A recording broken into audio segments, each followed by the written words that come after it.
আরজিকর কাণ্ডে মৃত চিকিৎসকের পরিবারের অভিযোগ খণ্ডন সিবিআই এর। তাদের কিছু জানানো হচ্ছে না। এই অভিযোগ আগে জানানো হয়েছিল এই চিকিৎসকের পরিবারের তরফ থেকে, তাদের মা বাবা জানিয়েছিলেন, আর এবার তা উড়িয়ে দিল সিবিআই। তদন্ত চূড়ান্ত পর্যায়ে রয়েছে, দ্রুত চূড়ান্ত সাপ্লিমেন্টারি রিপোর্ট জমা দেওয়া হবে।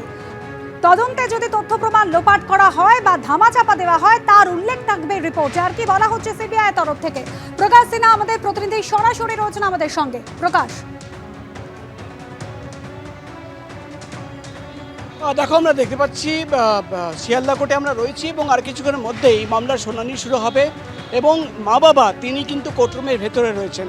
শুনানির সময় আমাদের দেখার বিষয় হবে যে মা বাবার তরফে আজকে কি বলা হয়। কিন্তু সিবিআইয়ের যে রিপোর্ট ইতিমধ্যেই কোর্টে জমা পড়েছে, সেখানে কিন্তু সিবিআইয়ের তদন্তকারী অফিসার সীমা পাহুজা তিনি সাইন করে যে রিপোর্ট জমা দিয়েছেন, সেখানে পুরোপুরি পরিবারের তরফে যে অভিযোগ আনা হয়েছিল সেই অভিযোগ উড়িয়ে দেওয়া হয়েছে, খণ্ডন করা হয়েছে। তুমি জানো, পরিবারের তরফে অভিযোগ আনা হয়েছিল যে তাদের তদন্তর অগ্রগতি নিয়ে কিছু জানানো হচ্ছে না, তাদের পুরোপুরি অন্ধকারে রাখা হয়েছে। আজকে যে রিপোর্ট সিবিআই তরফে পাঠানো হয়েছে, সেখানে সিবিআই দাবি করছে যে প্রত্যেকটি পয়েন্টে কিন্তু পরিবারকে সঙ্গে রাখা হয়েছে, এমনকি গোটা বিচার প্রক্রিয়ায় তারা ছিলেন এবং তারা পুরোটাই জানেন। পাশাপাশি এই রিপোর্টে সিবিআই তরফে জানানো হয়েছে যে তাদের গোটা এই ধর্ষণ এবং খুনের মামলার তদন্ত ফাইনাল স্টেজে রয়েছে, চূড়ান্ত পর্যায়ে রয়েছে এই গোটা তদন্ত, এবং খুব শীঘ্রই তারা একটি ফাইনাল সাপ্লিমেন্টারি রিপোর্ট জমা দেবেন। অর্থাৎ সিবিআই তরফে কিন্তু জানিয়ে দেওয়া হচ্ছে যে তাদের এই তদন্ত কিন্তু ফাইনাল স্টেজে রয়েছে এবং খুব দ্রুত একটা ফাইনাল রিপোর্ট তারা জমা দেবেন, সাপ্লিমেন্টারি ফাইনাল রিপোর্ট।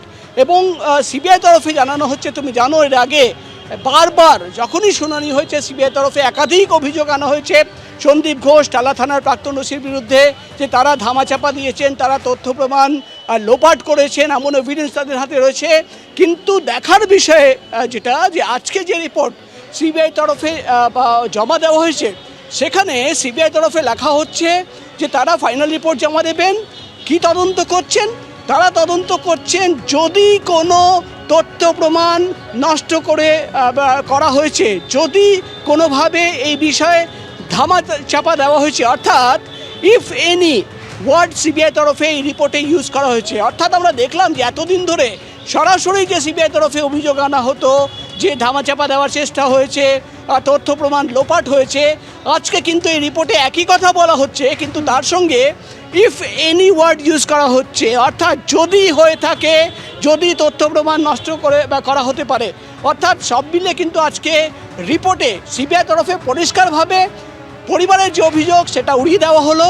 তারা রিপোর্টে জানিয়েছেন যে তাদের এই গোটা তদন্ত চূড়ান্ত পর্যায়ে রয়েছে এবং খুব দ্রুত তারা কিন্তু একটি রিপোর্ট, ফাইনাল রিপোর্ট কোর্টে জমা দিতে পারেন। আর কিছুক্ষণের মধ্যে শুনানি শুরু হবে, তখনই কিন্তু আমরা জানতে পারবো যে পরিবারের তরফে আর কি বক্তব্য বিচারকের সামনে পেশ করা হয়। ধন্যবাদ প্রকাশ।